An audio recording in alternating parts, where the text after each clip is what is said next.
What was it like coming back? We knew you got injured a little bit with such a gutsy effort here. Man, for this team, for this city, I'll do anything.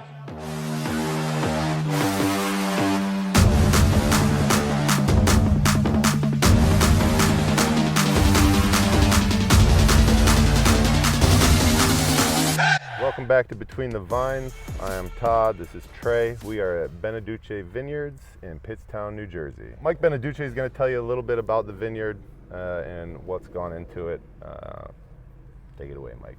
All right, I'm Mike. I'm the winemaker and owner here at Beneduce Vineyards. 100% of our wines are made using estate-grown grapes. We kind of make two different portfolios of wine. Our first is our classic series, which is just single varietal wines, really classically made. And then we also make some more sort of fun, minimal intervention wine, things like pet nats and field blends, and an orange wine as well. Well, before we get into our first taste here, before we start tasting a little wine, man, we got a couple things that we just have to, what we usually do before the first taste. Yeah. First one, it's beating Dallas. You know what I'm saying? A lot of milestones here. Yeah, huge milestone. Beating Dallas, going into the bye week, you're 8-1.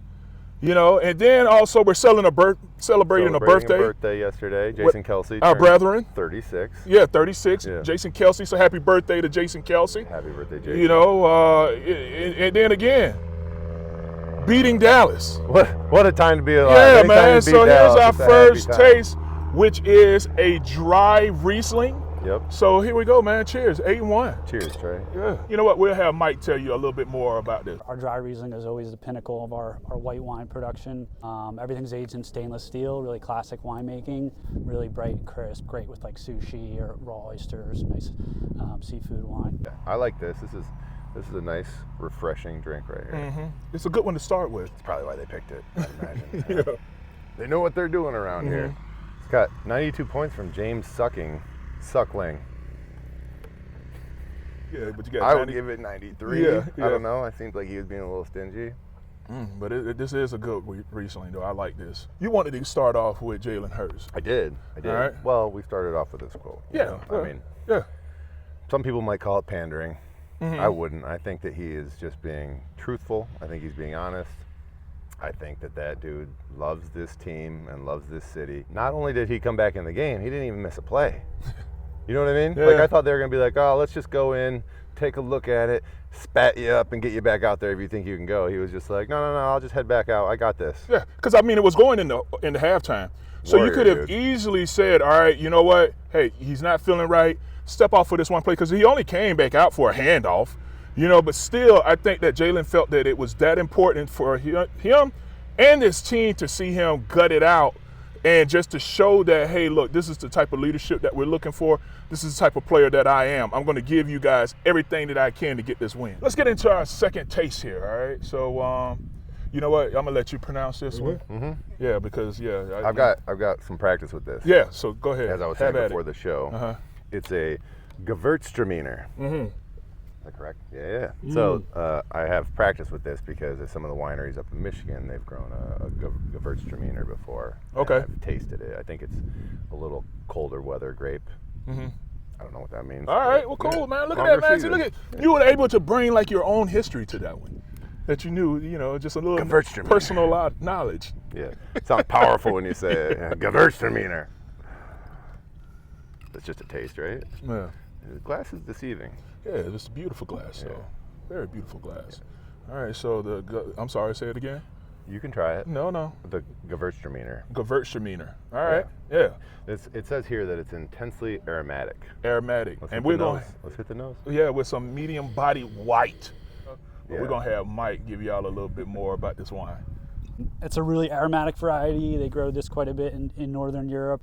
Tends to be a little bit more sort of tropical on the nose and kind of spicy. Gewürz actually means spicy in the German language. It's a great wine for Thanksgiving. Pairs really well with turkey and just, your sweet potatoes, everything that's on the Thanksgiving table. Oh, I smell the white lily. No Okay. joking, that was just in the descriptor. Mm-hmm. I'm not sure what a white lily smells like. Yeah, me either. I'm not sure. Another 92 pointer from our guy James. I'll leave the last name which out. is amazing. Yeah. But I like this wine. I do like this. It doesn't taste as fruity as the first one. As a dry Riesling. Yeah. But again, this will be a beautiful daytime wine. You know, sitting at the pool. A beautiful autumn wine. Autumn wine. Yeah. If you found yourself sitting. Just relaxing. The vines, relaxing. Yeah, you just want to just chill. This is a really good. It's light. Yeah. It's light. Yes.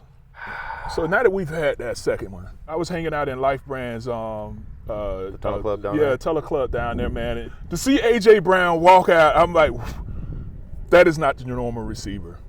That is not your normal receiver. But before we get into him, let's hear a word from our sponsor, Life Brand.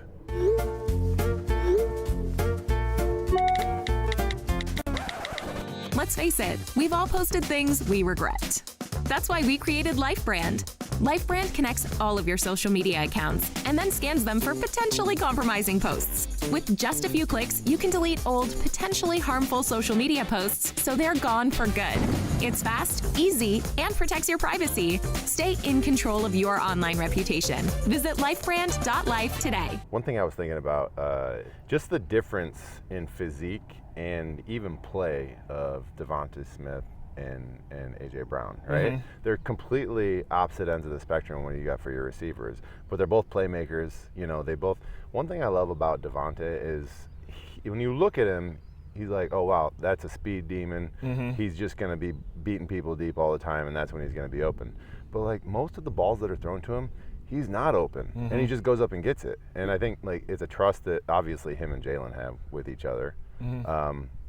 But it speaks to the athleticism and the concentration that he's able to have. I think he's a very slick pass route. You know, he's always been known for the routes that he runs. And you can trust him. Like you said, you can put the ball up and he's going to go and get it. He'll catch it in traffic. He's not afraid of the contact. I think that when you look at, just if you had to compare the two, I think the way they had it described it, where he was like, I'm swole Batman and I'm skinny Batman. You know, he's that guy.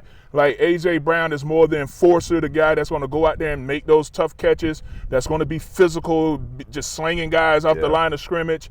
And then you got Devonta that's just that smooth, silky, you know, I'm going to always get open, and you can trust me that if you put it in a bad situation, I can go get it. How beautiful was that catch he had for the touchdown in the end zone, man? I mean, absolutely amazing, man. I mean, just the level of concentration that goes into that. Remember when we used to on Fridays, we used to have our like pat and go competition? Yeah. We're out there running routes. Yeah, we'd be out there running routes, catching the ball. Thinking we're slick. I look so smooth. People don't realize what goes into it. If you're running full speed and you have to look up into the air and see a ball, and you're running and you're not running soft like a receiver does, if you're running heavy like I do, the ball goes like this in the air. And like you're trying to like see which way the ball's coming down. It's amazing to watch them be able to focus, you know, track the ball all the way around their shoulder, catch it, and get both feet in. Like, those type of things just wow me every time I see it. All right, before we get on to our third taste, the mighty Jake Elliott. Mighty leg Jake Elliott. All right, I have to show you this clip. Oh, you talking about the one where he saved the touchdown? Oh, no, not the one that he saved the touchdown. Okay, so you want to say he saved the touchdown by getting in the way of the returner? Kind of his job. Okay. I mean, when you're a corner, you're not necessarily expected to like make the tackle. You're expected to turn it back into the rest of your defense. Okay, so you think that, all right, so Jake Elliott on that particular kick saved the touchdown. That's what you're going with. Well, he slowed him down until he was able to he made him break stride. Yeah. He made him cut. Yeah, all right. Well, go ahead, carry on. So, all right. So I like to get positive. I'm a positive guy. I like the positivity. My glass is always half I love full. the positivity that you're giving him right now. Okay, so I mean, because he had a one-on-one. Remember when we were talking about A.J. Brown and how he like stopped running? Yeah. He was trying to get separation from. He was trying to get separation. Okay, so all right. So Jake Elliott, spin guy. Yeah. So here's the cut of it, man. All right. So you have Jake Elliott. He has a chance to make this tackle here. All right. So. First of all, kickers don't do a lot of tackling practice. So, all right. So that was my question. All right. So should you make kickers do tackling drills? And do they? I think that if you need some laughs for the team on a Friday toward the end of practice, you have your kickers do some sort of angle tackling drill. So should he be out there trying to tackle the giant donut? The giant donut would be a solid thing for him to try to tackle. I don't think you want to bring any other players into this because also you don't want to hurt your kicker. Yeah, no, I definitely don't want to bring any other players. All I want to do is be able to roll the giant donut and to see Jake Elliott take an angle and wrap up the donut and how he follows through on the tackle. Takes us as constructive, and he knows that we're on his team here. I'm definitely on his team. I am a Jake Elliott's fan, but I mean, you know what I'm saying? It was funny, though. It was funny. I mean, you know. But he saved the touchdown. Remember, I think it happened to Akers a couple times, but I remember there was one specific time. I don't remember the exact game it was, but I remember us talking about it in the locker room afterwards after we watched the film, and we talked about that scene from Gladiator where the kid got trampled. Oh, yeah. he thought he was running out. His dad was coming home. He was all excited, and then all the horses just trampled. Yeah, you know, he just, oh no. I feel like sometimes that's just the kicker's position. You know, they're not expecting the stampede coming as far as they are, and then they just gotta get in there and try to slow them down, grab a shoelace. He made the receiver. I mean, you know, he made him take an angle, so he saved the touchdown. All right, so here's our third taste, man. Yeah. We have the Chardonnay, and we'll have Mike tell us a little bit more about this. On this. So this is a barrel fermented Chardonnay. We call this like an in-between style. So it's not real big and buttery like a California Chardonnay would be, but it has a little bit more body than those stainless shards. Yeah, it smells like it's bursting with zesty acidity. Okay. All right. That was pretty good notes. there. Yeah, with zesty acidity. That is awesome. We like Chardonnays though. I love Chardonnays, man. Very good. No. I do get the acidity.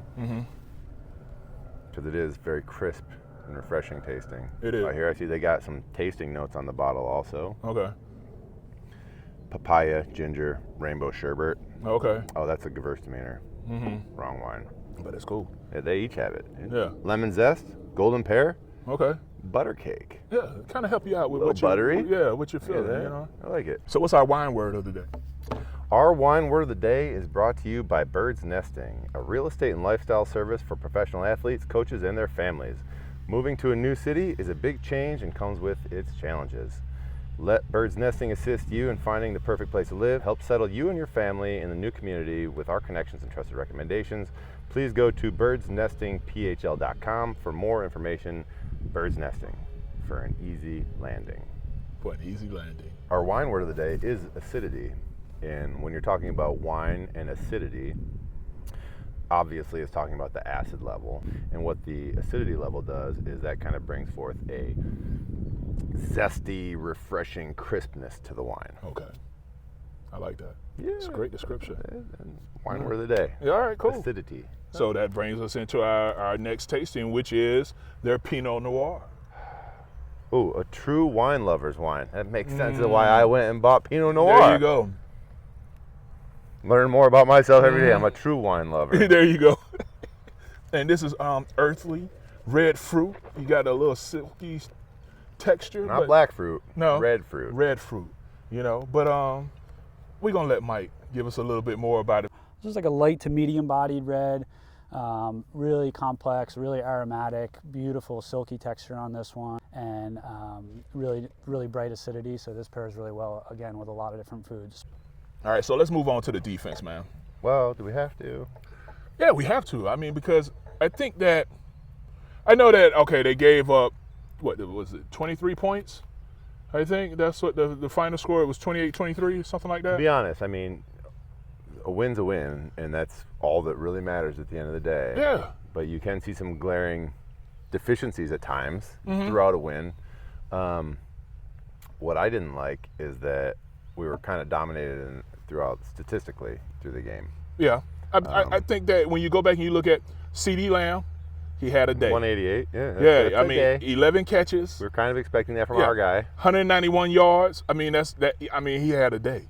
You know, but I think that when you go back and you look at what our defensive line was able to do, to come out of there with 5 sacks. You know, these guys came out there, had 5 sacks. I mean, you had Brandon Graham leading the charge with 1.5.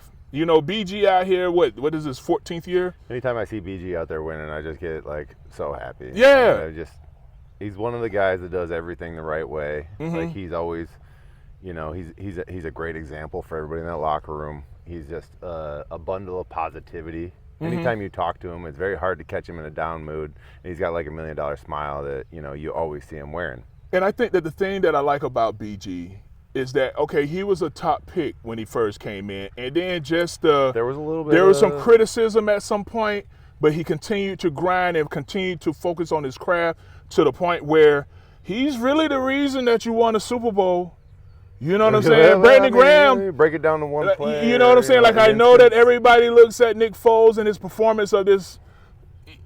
But I'm not going to even get into the out-dueling of Tom Brady. If you didn't knock that ball out of Tom Brady's hand, Tom Brady still has the ball at the end of the game. Yes. And to me, Brandon Graham won you a Super Bowl with that sack. So, I mean, you know, but anyway, we love BG. I love BG, man. And just the energy he brings to it. But he comes out of there with 1.5 sacks. Josh Sweat continues to put in work. I think that the right tackle for Dallas, man, I'm not going to even go through the depth chart and get his name. But he got worked. He got worked. Because, Josh Sweat got his sack off of him. BG got that 1.5 sack off of the right tackle. Reddick went over there. Now, Reddick, I think so. Reddick kind of beat him inside. You look at the sack that Reddick came with, man. One of the things that I like about Reddick's pass rush is that it's smooth. It is fluid. It's nothing that shows anything. There's no stutter step. It's like 1-2, bam, I'm going to take you inside. And then when he took the tackle inside, he took him inside, but then he had to get back vertical. And most of the time, when a defensive end takes the tackle inside, they keep going at that trajectory. But he was able to beat the tackle inside, then get vertical and kind of loop back out to the left to where he was able to get that sack, man. Just the body control that this man has. Dak Prescott felt a lot of pressure in this game because, Reddick was coming. He didn't look comfortable much at all. I think some of those things go hand in hand with why we're seeing all these underneath throws. It seems like there's big gaps in the defense is because – to me, it seems like the right potion for the defense right now is let your front four guys go eat. Do not get beat quick over the top. And then just, eventually they're going to work that pressure. He's going to make a poor decision or he's going to not be accurate with it because you're letting him get to him. Don't get beat over the top. We'll give up the short stuff in the interim, and then over the game, he's just going to be rattled. Overall, Dallas sucks. We like to say that. Yeah. Dallas sucks. We hate Dallas. But, they had a pretty good team. Suck. No, they actually had a pretty solid team, But they suck, but they don't suck. Yeah. You know what I mean? Yeah. Like they're pretty good. They're pretty, I'm not feeling overly confident about this game when we have to go down to Dallas. No, because we did come out of there giving up 3 sacks, and he had a couple of issues with Michael Steen. Yeah, right guard. And then he got beat on some stuff where it was just. Well, here's the whole thing about Steen is like I'm sitting there watching him almost. Focused on him because it's one of the positions I played. And I'm like, all right, here's his time to shine, let's see how he produces. I think he played well. Yeah, I thought so. I think that there are definitely some times that, you're getting out there, you want to show your stuff, you want to punch the life out of some people. He got top heavy a couple of times. Yeah. And when you punch as an offensive lineman and you bring your shoulders with your punch, a lot of times you're supposed to sit back and punch. And then that's just where it all is. But a lot of times, if you're really trying to take somebody's soul, you can't help but throw your shoulders into it. And you get overextended, just like that. Yeah. Almost fall over the table. But you get overextended, and then that just basically gives the defensive guy a two-way go. They just got to basically knock you on the ground and get around you. I think overall, I thought that he did well. And then he's someone that played tackle. And I think a lot of people had concerns with him bumping down the guard just because his run ability, because you're usually a little taller at tackle, but you were able to. What a lot of people don't understand is that when you look at an offensive lineman the way they're built, most college tackles move to guard. You know what I'm saying? I think sometimes because you would play tackle. And how tall are you, Todd? Because you're pretty tall. 6'7". Yeah, man, dude, that's tall as a guard. I was always a tall guard. Yeah, dude, that's tall for guard. But here's the thing. If I played tackle, I was a short arm tackle, like a T-Rex, right? Yeah. But then they moved me inside the guard, and I'm a tall You're guard, a tall guard. But I got long arms to guard. So, Yeah. I think a lot of that is, up to the coaches trying to figure out how you're going to benefit the team the best. Obviously they knew that I could play both tackle positions. But I could benefit us on every down as a guard. And so, how many years did we do it where I was playing guard next to you, but, Runyon went down. All right, Trey, I'll catch you later. I got to go play tackle. Yeah, you got to go play tackle. I mean? So I think that's beneficial for, NFL teams to be able to bring in guys that are collegiate tackles. They know that, man. train him into being a guard, and Yeah. then all of a sudden you just got to, pull the bike out. It's like riding a bike, getting back out of tackle, that type of thing. Okay, the difference I feel like when you go from tackle to guard is things come at you a lot quicker. Oh, dude. Yeah, because you're dealing at with tackle these big you fat have, fucks the whole time. I mean, because at tackle you have a little bit more time. You're taking your sets, Yeah, you know what I'm saying? You have that space, but at guard, you're inside, man. Everything is One-two right punch. there. Oh, One-two yeah, punch. you got to be there, and you have to be strong, and you have to be able to sit down on those stronger or heavier defensive tackles. And I think the other thing that it changes is that you have to become a better run blocker, 100%. especially at your height. So Yeah. how was that for you, with your height, being able to bump down in the guard and to become the run blocker that you have to be? Well, I thought I sucked at run blocking, to be Me honest. too. I was terrible at it. But I think there was times where we excelled. Yeah, we All were our okay. combo blocks. Yeah. Remember the tray blocks or the deuce blocks we used to do? Yeah, we had a good one against Dallas. 700 pounds of deuce. Yeah, so we laid Chris Canty on his back. Yeah, right? yeah. And it was in Dallas. So we had our And we were all moments. like, yeah, Yeah, high five. Yeah, we Yeah. just lit your ass up. Take that. Let's move on to our next taste, which is a Cabernet Franc. So let's have Mike tell us more about the Cabernet Franc. Cab Franc grows really well here in Jersey. It's just fun to drink on its own, but you can also pair that with pork dishes or roasted poultry. All right. Here, let me pour you. And then you can pour me. Okay, cool. And then neither of us have to sleep with our heads in the mud. All right, there you go. That works. All right, so. Did you get that? That was a Forrest Gump line right there. Yeah. All right. If you sleep with your head on my No, legs. no, sorry. Oh, yeah, Yeah, okay, I got thank you. I got you. saved I me. got you. All right. I think the line is, when he's talking to Bubba, he's like, Yeah. if you put your head on my legs and I put my head on your legs, then we don't have to sleep with our heads in the mud. Oh, okay, that's what he said? I don't remember that part of the movie. That's cool, though. All right. I'm pretty sure that was a part of the movie. Yeah, that was a It'd be part of the weird if I just created that Yeah, I scene. don't know. I don't remember that one. You remember that one? No, I don't. It was when the rain was coming from the top and You're from really the trying to bottom make and us sideways. trying to remember that, and I don't remember that one. Everybody's gonna go watch Forrest Gump now. It's a medium-bodied red. Yeah. I like that. It has a little bit more Question pepper I to have it. that maybe we'll get an answer in the little thing here is I wonder if like all Cab Francs are medium-bodied, or if you can create like different-bodied Cab Francs. You know what I mean? Not just Cab Franc, but all different wines. Can you Different take levels of that Cab grape Francs. and make like different size bodies? It's different body sizes. Yeah. Can you make receiver red Cab Francs and also offensive lineman Cab Francs? Can you do an AJ Brown Cab Franc? Can you do Yeah. a Dallas Goddard? Dallas Cab Goddard, Franc, which yeah. I guess would be like a medium-bodied. But this is good. He's going to be your medium body. He's Yeah, medium-bodied. and then you can have, Jordan Mailata, which is because your huge Mailata is body. going to be your biggest Or body. Or is it Hicks? Hicks is, or not Hicks.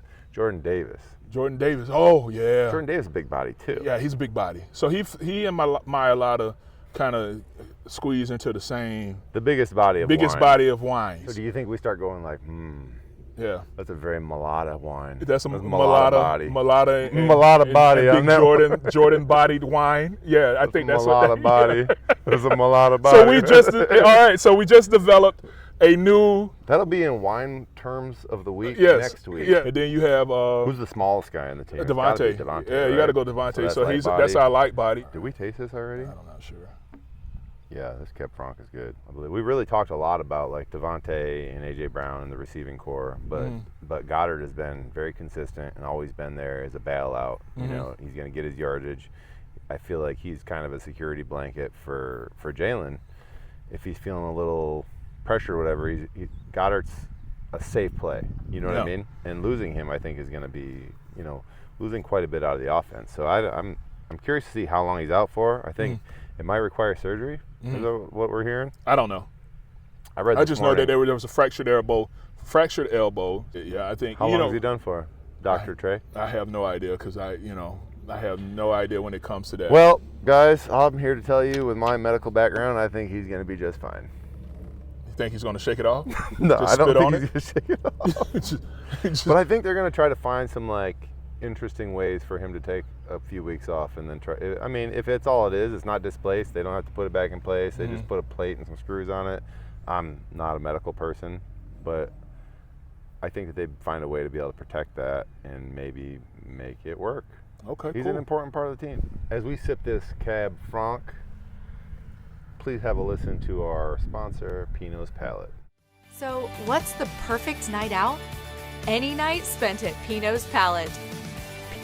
Pinot's Palate. Paint, drink, have fun. Sign up online for your class today. All right, so our next wine called the Blaufränkisch. And we're going to have Mike give you a little bit more about this wine. So this is an Austrian grape that we specialize in here. And this one's aged in like a really big oak cask. So it has just a slight influence from barrel aging. And that pairs with a lot of different foods really well, and one that we're pretty excited about, on this site specifically. Mm-hmm. Spice aromas, I get that. Yeah. That's good. Yeah. That's good. All it right. doesn't feel super heavy. No, right? it doesn't. No, I feel this is like. So it's not a Malata bodied wine. No, we haven't had a lot of Malata body wines. Malata body. It's a smooth wine. I like to smell this one. So on to our next topic. Not Mr. Gruden, but Mr. McDaniels was fired from the Raiders. Yes. And now a former colleague of ours, who we worked with for the NFL, is now coaching the Raiders, right? Antonio Pierce. Antonio Pierce, someone that we played against. I used to just work Antonio Pierce. Okay, that's awesome. I used to think like there was so much hype built around this guy, and I had no idea why. When we would get to the game, I'd be like, "There's nothing special to this guy." Okay.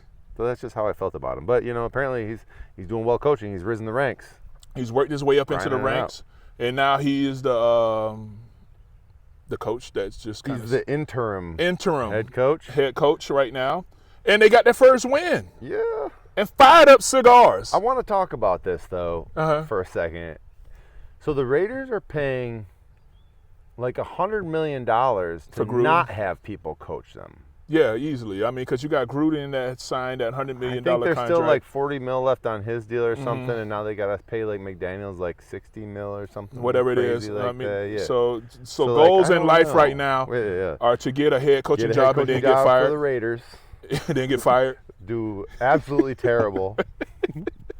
Make sure it's a long contract, like a 10-year job. Oh, yeah, absolutely. Like yeah. Gruden did, right? Yeah, and then get fired. And then get fired. Yeah. And then get a gig drinking wine and you just talking hang about out, you know what I'm saying? Because then you're just getting paid, another $80 million just to kind of relax. We don't like your coaching style so much. We're willing to pay you $100 million to not coach us. Yeah. Wow. That's huge. Insane. That's absolutely insane. Man, so they get their first win, and they fire up cigars in the locker room. Hey, you a cigar guy? I mean, I'm socially. So I've tried to socially be a cigar guy, and I've tried my damnedest. I'm like, man, this is what men do. Yeah, this is and what every time I smoke a cigar, I'm like, it's terrible. My tongue stings.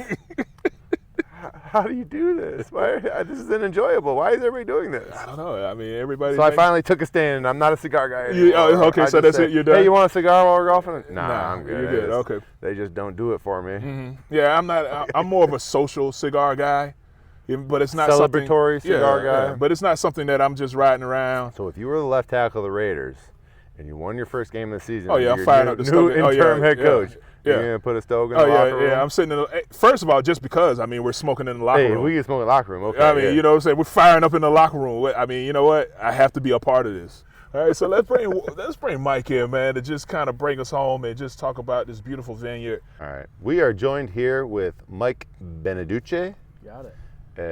Of Beneduce Vineyards, and he is the owner. Winemaker. Oh, you make the wines too? Yeah. All of the above. Yeah. So what made you get into wine? We kind of like were in wine as a family, as a hobby. We were home winemakers, so we made like a barrel or two a year in the basement, with Grandpa. What kind of wine did you make when you were doing like old school Italian red? Yeah, awesome. Red blends, Awesome. Like old vine, Petit Syrah and Zinfandel, and it was like put hair on your chest kind of stuff. Okay. So it got the job done. Yeah. Okay. Was the point of it. But we always had fun making it growing up as kids. And then we bought this farm for a different business. My family owns Great Swamp Greenhouses, which is like a retail garden center in New Jersey. And we bought this farm really to put up some of these production greenhouses to kind of expand our growing capacity for the garden center. Meanwhile, we had like a whole rest of this farm and we didn't have anything planted on it. We were looking to diversify. So we did some research on, you know, what crops grow well here, could grow well here, and wine grapes came up as a possibility. And we're like, oh, that would be cool, you know. Yeah, grapes, we already grow make wine. Yeah. So they, you know, sent me up to school up at Cornell in the Finger Lakes, and so I kind of cut my teeth up there. I started planting the vineyard in 2009. Okay. So I was like not even legally ready to drink yet. Wow, that's awesome. 20. Just grinding away. Yeah, and then you know, when graduated in 2010, and then we opened up the winery in 2012. Last question. What's your favorite part about making wine? Being out here for sure. Just being outside, Yeah, enjoying outside it. every day. I got my dog with me, and you know, your headphones on, and you get into a very zen mode. But yeah, I mean, I grew up as like a kid playing in dirt piles and just loved being outdoors. So getting to do that most of my career has been pretty awesome. Well, why don't you tell us about what we're about to drink? This is our last. We already talked about it a little bit. This is our Chambrusco. This is a really fun wine for game day. It's great with pizza, wings. It's great for you know, guys that want to drink sparkling wine but still want something, you know, looks a little masculine in the glass maybe. I almost switched it around, and I remember from our past, you don't need to aerate it. No, you don't need to aerate it. You can just go ahead. Yeah, that is really delicious. It's almost like a soda. Yeah, a lot of people think it's going to be sweet, but it's like pretty dry, tart, refreshing. I don't Not super feel like sparkling, like kind of fizzy. Yeah, it's enjoyable to drink. Yeah. Well, thanks for having us out, though, Absolutely. Mike, man. We really appreciate that, man. This has really been a really cool experience for us, man. Thank you. It was great to And meet you. cheers, I man. appreciate it. Yeah. Cheers. Cheers. Definitely. Thanks Yeah. for having us. Thank you.